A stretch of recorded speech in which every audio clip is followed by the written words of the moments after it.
სოფლის მეურნეობის სამინისტროს სასოფლო სამეურნეო ტექნიკით უზრუნველყოფის ხელშეწყობის პროგრამის ფარგლებში დღეს რეგიონის 5 მუნიციპალიტეტის და ქალაქზე შემოერთებულ ტერიტორიაზე მცხოვრებ ფერმერებს მოტობლოკები გადაეცათ.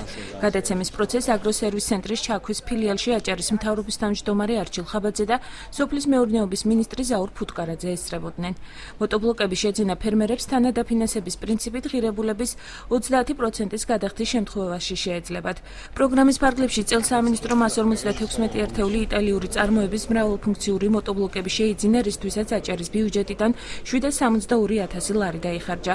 როგორც სამინისტროს წარმომადგენლები განმარტავენ, მაღალი მოთხოვნებიდან გამომდინარე აღნიშნული პროგრამის განხორციელებას სამინისტრო მომავალ წელსაც გააგრძელებს. ჩემი ოჯახისთვის ძალიან მნიშვნელოვანი იყო მოტობლოკის შეძენა, რასაც ვერ ვახერხებდით.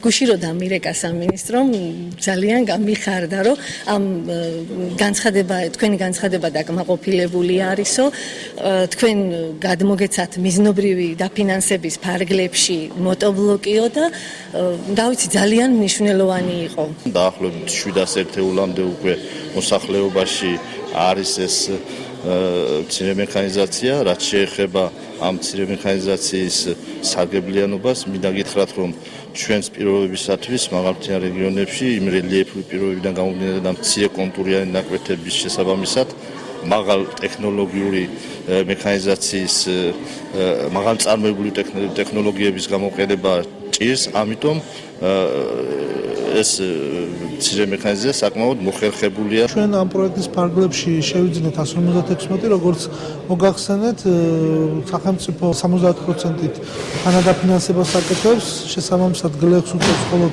30%-ის გადახდა, მოთხოვნა ძალიან დიდი იყო.